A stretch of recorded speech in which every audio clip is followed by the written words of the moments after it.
Praise the Lord, hallelujah. സ്തോത്രം സ്തോത്രം സ്തോത്രം സ്തോത്രം സ്തോത്രം. കർത്താവിൻ്റെ അതിപരിശുദ്ധമായ തിരുനാമം ഈ അനുഗ്രഹിക്കപ്പെട്ട പ്രഭാതത്തിൽ വാഴ്ത്തപ്പെടുമാറാകട്ടെ. പ്രിയപ്പെട്ട ദൈവമക്കളെ, നമുക്ക് ഒരുമിച്ച് 2024 ആമേൻ ജൂൺ മാസം 19-ആം തീയതി ആമേൻ ബുധനാഴ്ച പ്രഭാതത്തിൽ കർത്താവിനെ ആരാധിക്കുവാൻ, കർത്താവിനെ സ്തുതിക്കുവാൻ നമ്മുടെ സ്വർഗീയ പിതാവ് നമുക്ക് ഒരുക്കി തന്നിരിക്കുന്ന നല്ല സമയമാണ്. സന്തോഷത്തോടെ കർത്താവിന് സ്തോത്രം പറഞ്ഞാണ്ട്, യഹോവ നല്ലവനല്ലോ, അങ്ങയുടെ ദയ ഇന്നും എന്നേക്കുമുള്ളത്. ഹല്ലേലൂയ. യഹോവ നല്ലവനല്ലോ, അങ്ങയുടെ ദയ ഇന്നും എന്നേക്കുമുള്ളത്. യഹോവ നല്ലവനല്ലോ, അങ്ങയുടെ ദയ ഇന്നും എന്നേക്കുമുള്ളത്. സ്തോത്രം സ്തോത്രം സ്തോത്രം സ്തോത്രം.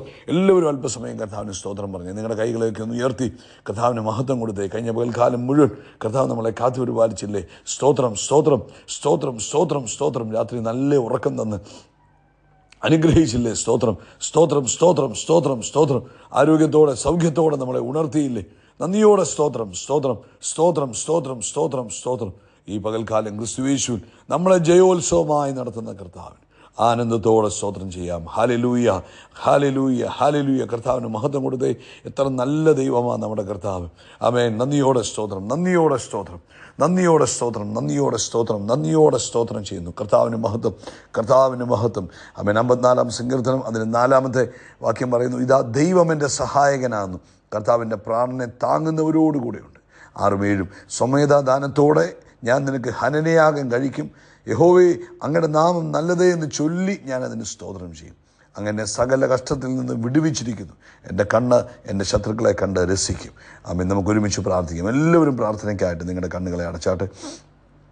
പിതാവേ, ഞങ്ങൾ ഒരുമിച്ച് യേശുക്രിസ്തുവിൻ്റെ നാമത്തിൽ ഈ പ്രഭാതത്തിനായിട്ട് സ്തോത്രം ചെയ്തു.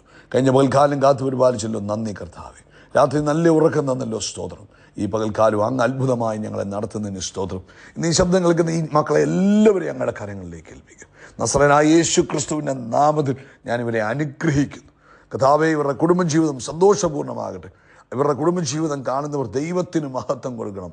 ആ ലെവലിൽ ഇവരുടെ ഫാമിലി ലൈഫ് ഏറ്റവും ബ്ലെസ്സഡായി തീരട്ടെ. ഇവരുടെ ജോലിയിൽ കർത്താവിൻ്റെ മഹത്വം വെളിപ്പെടണം. ഇവർ ജോലി ചെയ്യുന്നത് കാണുമ്പോൾ ഇവർ ഓഫീസിലുള്ളവർ കർത്താവിൻ്റെ മഹത്വം കൊടുക്കട്ടെ. നന്ദിയോടെ സ്തോത്രം. ഇവരുടെ ബിസിനസ്സുകൾ അനുഗ്രഹമായി തീരട്ടെ. ആമേൻ. മറ്റാർക്കുമില്ലാത്ത പോലുള്ള നന്മകൾ ഇവരുടെ ബിസിനസ്സിൽ ഉണ്ടാകട്ടെ. അത് കണ്ട് മറ്റുള്ളവർ കർത്താവിനെ മഹത്വപ്പെടുത്തുവാൻ ഇടവരുന്നതിനായിട്ട് സ്തോത്രം ചെയ്യുന്നു. അതുപോലെ കർത്താവേ, ആമേൻ, സ്തോത്രം സ്തോത്രം സ്തോത്രം. കുഞ്ഞുങ്ങളെ അനുഗ്രഹിക്കുന്നു. ഇവരുടെ ആവശ്യങ്ങളെല്ലാം ദൈവിക കൃപയുണ്ടാകട്ടെ എന്ന് പ്രാർത്ഥിക്കുന്നു. ആരെങ്കിലും രോഗികളായി പ്രഭാതത്തിൽ കേൾക്കുന്നുവെങ്കിൽ നസറേനായ യേശുവിൻ നാമത്തിൽ എല്ലാ രോഗത്തിൻ്റെ അസ്വസ്ഥതകളും മാറിപ്പോട്ടെ. പൂർണ്ണ സൗഖ്യമുണ്ടാകട്ടെ, പൂർണ്ണ സ്വസ്ഥതയുണ്ടാകട്ടെ. പരിശുദ്ധാത്മാവിൻ്റെ ശക്തി ഇവരിലേക്ക് ഇറങ്ങട്ടെ. ആമേൻ. രക്തസ്രവക്കാരി സ്ത്രീയിലേക്ക് യേശു ക്രിസ്തുവിൽ നിന്നും ആ ശക്തി പുറപ്പെട്ടതുപോലെ ഇപ്പോൾ രോഗികളായി ഇന്ന് പ്രഭാതത്തിൽ ഈ ശബ്ദം കേൾക്കുന്ന ഓരോരുത്തരിലേക്കും ശക്തി പുറപ്പെടട്ടെ. അത്ഭുതകരമായ ശക്തി പുറപ്പെടട്ടെ. പൂർണ്ണ സൗഖ്യം, പൂർണ്ണ സൗഖ്യം, പൂർണ്ണ സൗഖ്യം, പൂർണ്ണ സൗഖ്യം യേശുവിൻ നാമത്തിൽ ഇവരുടെ ശരീരത്തിൽ ഉണ്ടാകട്ടെ. ഉച്ച മുതൽ ഉള്ളങ്കാൽ വരെ സൗഖ്യമാകട്ടെ. എല്ലാ രോഗങ്ങൾക്കും നല്ല വൈദ്യൻ അങ്ങാകിയാൽ സ്തോത്രം. ആരോഗ്യവും സൗഖ്യവും സമാധാനവും ദീർഘായുസ്സും കൊണ്ട് അനുഗ്രഹിച്ചാട്ടെ. കർത്താവിൻ്റെ മഹിമ തൻ്റെ കുഞ്ഞുങ്ങളിലൂടെ വെളിപ്പെടുന്നതിന് സ്തോത്രം ചെയ്യുന്നു. എല്ലാ അസ്വസ്ഥതകളും മാറട്ടെ. അങ്ങ് കൊടുത്ത സൗഖ്യത്തിന് നന്ദി. അതുപോലെ കർത്താവേ, മറ്റു ഭാരങ്ങൾ പ്രയാസങ്ങളിലൊക്കെ കഴിയുന്നവരുണ്ട്. അവരുടെ ആവശ്യങ്ങളിൽ അങ്ങയുടെ കൃപയുണ്ടാകണം. ലോകവ്യാപകമായി ദൈവിക സമാധാനം ഉണ്ടാകണം. ലോകത്തെമ്പാടും കർത്താവിന് വേല ചെയ്യുന്നവരെ അനുഗ്രഹിക്കണം കർത്താവേ. അതുപോലെ ഞങ്ങൾ കുഞ്ഞുങ്ങൾക്ക് വേണ്ടി പ്രാർത്ഥിക്കുന്നു. ഒരാൾ പോലും വഴിമാറിപ്പോകില്ല കർത്താവേ, ഒരാൾ പോലും വഴിമാറിപ്പോകില്ല. കർത്താവിൻ്റെ തിരുവഴുത്തിൽ പറഞ്ഞിരിക്കുന്ന പോലെ അവരെല്ലാം ആത്മാവിൽ നിറയട്ടെ, അവരെല്ലാം പ്രവചിക്കുന്നവരായി തീരട്ടെ. ഞങ്ങളുടെ യൗവനക്കാർ ദർശനങ്ങളെ കാണുന്നവരായി തീരട്ടെ. അങ്ങയുടെ നാമം ഞങ്ങളുടെ കുഞ്ഞുങ്ങളിലൂടെ, ഞങ്ങളുടെ യൗവനക്കാരിലൂടെ മഹിമപ്പെടുവാൻ തക്കണം. കർത്താവിൻ്റെ വലിയ ഫേവർ ഞങ്ങളുടെ കുഞ്ഞുങ്ങളിലേക്ക് വ്യാപരിക്കുന്നതിന് സ്തോത്രം ചെയ്യുന്നു. അതുപോലെ കർത്താവേ, അങ്ങ് വലിയ കാര്യങ്ങളെ ചെയ്യണമേ. ഈ ദിവസങ്ങളിൽ വലിയ ഉണർവിനെ അയക്കുന്നതിന് സ്തോത്രം. പ്രാർത്ഥന കേട്ടതിന് നന്ദി. യേശു ക്രിസ്തുവിൻ നാമത്തിൽ തന്നെ. ആമേൻ ആമേൻ ആമേൻ. കർത്താവ് അനുഗ്രഹിക്കട്ടെ. ഒരു വാക്കുകൂടെ നമുക്ക് പ്രാർത്ഥിക്കാം. വൈകിട്ടത്തെ മീറ്റിങ്ങിന് വേണ്ടി എല്ലാവരും ചേർന്ന് പ്രാർത്ഥിക്കാൻ പോകും. പിതാവേ, ഞങ്ങൾ ഒരുമിച്ച് ഇന്ന് വൈകിട്ടത്തെ മീറ്റിങ്ങിനെ അനുഗ്രഹിച്ച് പ്രാർത്ഥിക്കുന്നു. വലിയ ദൈവമഹത്വം ഇന്ന് വൈകിട്ടത്തെ മീറ്റിങ്ങിൽ വെളിപ്പെടുന്നതിന് സ്തോത്രം ചെയ്യുന്നു. പരിശുദ്ധാത്മാവ് വലിയ കാര്യങ്ങളെ ഇന്ന് രാത്രിയിൽ ചെയ്യുന്നതിന് ഞങ്ങൾ നന്ദി പറയുന്നു. പ്രാർത്ഥന കേട്ടതിന് നന്ദി. യേശുവിൻ്റെ നാമത്തിൽ തന്നെ. ആമേൻ ആമേൻ. മറക്കണ്ട, വൈകിട്ട് ഇന്ത്യൻ സമയം 9:30 ആമേൻ. നിങ്ങളുടെ മൊബൈലിൽ അലാം സെറ്റ് ചെയ്ത് വെക്കുക, റിമൈൻഡർ സെറ്റ് ചെയ്ത് വെക്കുക. എന്നിട്ട് വൈകിട്ട് ആമേൻ നമുക്ക് ഒരുമിച്ച് കർത്താവിനെ ആരാധിക്കാം, സ്തുതിക്കാം. നിങ്ങളുടെ പ്രിയപ്പെട്ടവരോടൊക്കെ നിങ്ങൾ പറയണം, ഇങ്ങനൊരു സംഭവമുണ്ട്, നിങ്ങളതിൽ പങ്കാളിയാകണം, നിങ്ങളുടെ ജീവിതത്തിൽ അത് അനുഗ്രഹമായിരിക്കുമെന്ന് നിങ്ങൾ പറയണം. ആമേൻ. നിങ്ങൾ പറഞ്ഞു അത് അവർ ജോയിൻ ചെയ്യുമ്പോൾ അത് നിങ്ങളുടെ ജീവിതത്തിൽ നിങ്ങൾക്ക് അനുഗ്രഹമാകും. കേട്ടോ. നിങ്ങൾ മുഖാന്തരം ഒരാൾ ആശ്വാസം പ്രാപിക്കുമ്പോൾ, ഒരാൾ കർത്താവിനെ അറിയുമ്പോൾ, ഒരാൾക്ക് സന്തോഷമുണ്ടാകുമ്പോൾ, സമാധാനമുണ്ടാകുമ്പോൾ, സൗഖ്യമുണ്ടാകുമ്പോൾ, അതെല്ലാം സ്വർഗത്തിൽ നിങ്ങൾക്കത് പ്രതിഫലത്തിൻ്റെ കാരണമാകും. അതുകൊണ്ട് മറക്കാതെ മറ്റുള്ളവരോട് പറയുക. ശ്രദ്ധിച്ച്, ഇന്ന് പൗലോസ് തീമോത്തിയോസിനോട് പറഞ്ഞൊരു ഭാഗമാണ് 2 തീമോത്തിയോസിൻ്റെ ലേഖനം 2-ാം അധ്യായം അതിൻ്റെ 24-ാമത്തെ വാക്യമാണ് നമ്മൾ വായിക്കുവാൻ ആഗ്രഹിക്കുന്നത്. അവിടെ പറയുന്നു, കർത്താവിൻ്റെ ദാസൻ ശണ്ട കൂടാതെ എല്ലാവരോടും ശാന്തനും ഉപദേശിപ്പാൻ സമർത്ഥനും ദോഷം സഹിക്കുന്നവനും മായി അത്ര ഇരിക്കേണ്ടത്. അതിൻ്റെ മുകളിൽ 23-ാമത്തെ വാക്യമാണ് ഇന്നത്തെ നമ്മുടെ ടോപ്പിക്ക്. ബുദ്ധിയില്ലാത്ത മൗഢ്യതർക്കം ശണ്ട ജനിപ്പിക്കുന്നു എന്ന് പറഞ്ഞ് അതൊഴിഞ്ഞിരിക്കുക. 2 തീമോത്തിയോസ് 2:23. ബുദ്ധിയില്ലാത്ത മൗഢ്യതർക്കം ശണ്ട ജനിപ്പിക്കുന്നു എന്നറിഞ്ഞ് അത് ഒഴിഞ്ഞിരിക്കുക. പരിശുദ്ധാത്മാവ് ഇന്ന് നമ്മളോട് പറഞ്ഞത്, ഓർപ്പിക്കുന്നത്, അനാവശ്യമായ ആർഗ്യുമെൻറ്റ്സ് എല്ലാം നമ്മൾ ഒഴിവാക്കണം. നമ്മൾ ഈ ഭൂമിയിൽ ജീവിക്കുമ്പോൾ പലതരത്തിലുള്ള തർക്കങ്ങൾ നമ്മുടെ മുമ്പിൽ, തർക്കങ്ങൾക്കുള്ള വഴികൾ തുറക്കപ്പെടാം. എന്നാൽ നമ്മൾ തർക്കങ്ങൾക്ക് പോകാൻ പാടില്ല. നമ്മൾ തർക്കം ചെയ്യാൻ വിളിക്കപ്പെട്ടവരല്ല. അതുകൊണ്ട് തർക്കങ്ങൾ ശണ്ട ഉണ്ടാക്കാൻ സാധ്യതയുള്ളത് കൊണ്ടും അത് ദോഷമായി വരുവാൻ സാധ്യതയുള്ളത് കൊണ്ടും തർക്കങ്ങളെ പരിപൂർണമായി ദൈവമക്കൾ ഒഴിവാക്കണം. വീട്ടിലായാലും തർക്കങ്ങൾ ഉണ്ടാകാൻ പാടില്ല, സഭയ്ക്കകത്തായാലും തർക്കങ്ങൾ ഉണ്ടാകാൻ പാടില്ല, സഭയ്ക്ക് പുറത്തായാലും മറ്റുള്ളവരോടാണെങ്കിലും തർക്കങ്ങൾ മാക്സിമം ഒഴിവാക്കുക. ഫിലിപ്പിയർ 2:14 പറഞ്ഞു, വക്രതയും കോട്ടവുമുള്ള തലമുറയുടെ നടുവിൽ നിങ്ങൾ അനിന്യരും പരമാർത്ഥികളും ദൈവത്തിൻ്റെ നിഷ്കളങ്ക മക്കളുമാകണത് എല്ലാം പിറുപിറുപ്പും വാദവും കൂടാതെ വേണം നമ്മൾ ചെയ്യാനെന്നാണ് പരിശുദ്ധാത്മാവ് പറഞ്ഞിരിക്കുന്നത്. ആമേൻ. നമുക്കെപ്പോഴും നമ്മുടേതായ ഒരു കഴിവ് അല്ലെങ്കിൽ നമ്മൾ പറയുന്ന ഭാഗമാണ് ശരിയെന്ന് തെളിയിക്കണം എന്നൊരു തോന്നലൊക്കെ നമുക്കുണ്ടാകാൻ സാധ്യതയുണ്ട്. അല്ലെങ്കിൽ നമ്മുടെ അറിവ് പ്രകടിപ്പിക്കണമെന്നൊക്കെ ഉണ്ടാകാൻ സാധ്യതയുണ്ട്. പക്ഷേ ഒരു കാര്യം ഓർത്തു, നമ്മൾ ആരോട് സംസാരിക്കും, അത് നിങ്ങളുടെ വീട്ടിലായാലും കൊള്ളാം, പുറത്തായാലും കൊള്ളാം, ആരോട് സംസാരിക്കുമ്പോഴും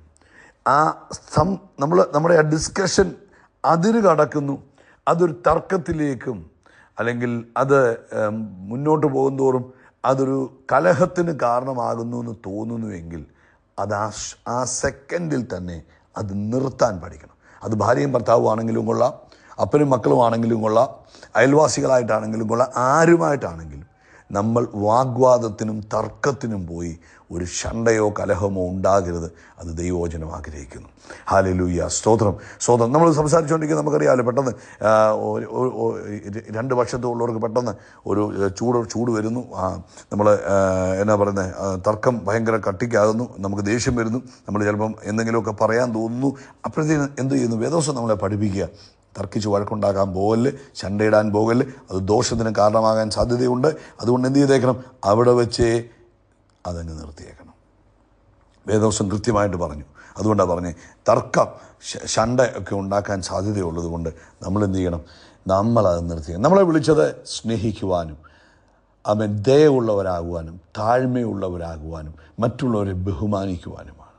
അപ്പം നമ്മൾ മറ്റുള്ളവരോടുള്ള ഒരു സംസാര രീതിയിൽ ഈ താഴ്മയും ദയയും സ്നേഹവുമൊക്കെ നമ്മുടെ ജീവിതത്തിൽ നിന്ന് എപ്പോഴും പുറപ്പെട്ടു വരണം. ആമേൻ. നമ്മൾ ഈ ലോകത്ത് ജീവിക്കുമ്പോൾ പല ടോപ്പിക്കുകൾ നമ്മുടെ മുമ്പിൽ വരും. ഈവൻ യേശുവിനെ കുറിച്ചുള്ള തർക്കമാകാം, അല്ലെങ്കിൽ പരിശുദ്ധാത്മാവിനെ കുറിച്ചുള്ള തർക്കമാകാം, അല്ലെങ്കിൽ സൗഖ്യത്തെക്കുറിച്ചുള്ള തർക്കമാകാം, അന്യഭാഷയെക്കുറിച്ചുള്ള തർക്കമാകാം. പല തർക്കങ്ങൾ നമ്മുടെ മുമ്പിൽ പല രീതിയിൽ വരാൻ സാധ്യതയുണ്ട്. പക്ഷെ എപ്പോഴും തർക്കങ്ങൾ നമ്മളെ ട്രാപ്പിലാക്കാൻ സാധ്യതയുണ്ട്, നമ്മളെ ചില കുരുക്കുകളിൽ ചെന്ന് ചാടിക്കാൻ സാധ്യതയുണ്ട്. അതുകൊണ്ട് നമ്മൾ തർക്കങ്ങൾ ഒഴിവാക്കുന്നതാണ് നമ്മുടെ ലൈഫിൽ ഏറ്റവും നല്ലത്, കേട്ടോ.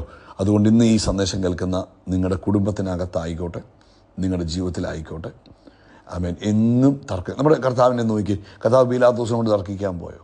അല്ലെങ്കിൽ കർത്താവ് ആരോടെങ്കിലും തർക്കിക്കാൻ പോകുന്നുണ്ടോ? ഇല്ല. കർത്താവിൻ്റെ കാര്യം പറഞ്ഞു. അവർ തർക്കിക്കാൻ വരുമ്പോൾ കർത്താവ് തർക്കിക്കാറില്ല. നമ്മൾ മാതൃകയാക്കുക, ശാന്തരായി ജീവിക്കുക, സൗമ്യതയുള്ളവരായി ജീവിക്കുക, ദയയും സ്നേഹവും പുറപ്പെടുവിക്കുക. ഒരു തർക്കങ്ങൾക്കും ഓഫീസിലായാലും പബ്ലിക് പ്ലേസിലായാലും കുടുംബത്തിലായാലും എങ്ങും ഒരു ദൈവവൈതലും തർക്കത്തിന് പോകേണ്ട യാതൊരു ആവശ്യവുമില്ല. വേദോസം അത് പഠിപ്പിക്കുന്നില്ല. അതുകൊണ്ട് പ്രിയപ്പെട്ടവരെ, എല്ലാ തർക്കങ്ങളും വാഗ്വാദങ്ങളും ഒഴിവാക്കുക. എവിടെയെങ്കിലും അല്പസമയം സംസാരിക്കാൻ വന്നാൽ അതിൻ്റെ എന്നാ പറയുന്നത്, അറ്റ്മോസ്ഫിയർ മാറുന്നത് കാണുമ്പോൾ അത് സ്റ്റോപ്പ് ചെയ്തേക്കണം. ദൈവമക്കൾ അനാവശ്യമായ കാര്യങ്ങൾ ഇടപെടരുത്. കർത്താവ് നിങ്ങളെ അനുഗ്രഹിക്കട്ടെ. ഈ പ്രഭാതത്തിൽ യേശുക്രിസ്തുവിൻ്റെ നാമത്തിൽ അത്ഭുതങ്ങൾ നടക്കും, അടയാളങ്ങൾ നടക്കും, വീര്യപ്രവൃത്തികൾ നടക്കും. നമ്മളൊരു അത്ഭുതമായി മാറും. We are blessed, we are really blessed, we are permanently blessed and highly favoured. God bless you, God bless you, God bless you. കേട്ടോ, മറക്കല്ലേ. അനാവശ്യമായ തർക്കങ്ങൾ ഒഴിവാക്കുക, മറ്റുള്ളവരെ ബഹുമാനത്തോടെ സംസാരിക്കുക. തർക്കമാകുന്നു, പ്രശ്നമാകുന്നു എന്ന് കാണുമ്പോഴേ ടോപ്പിക്ക് മാറ്റി നമ്മൾ അവിടെ നിന്ന് മാറിയേക്കണം. ദൈവം അനുഗ്രഹിക്കണം.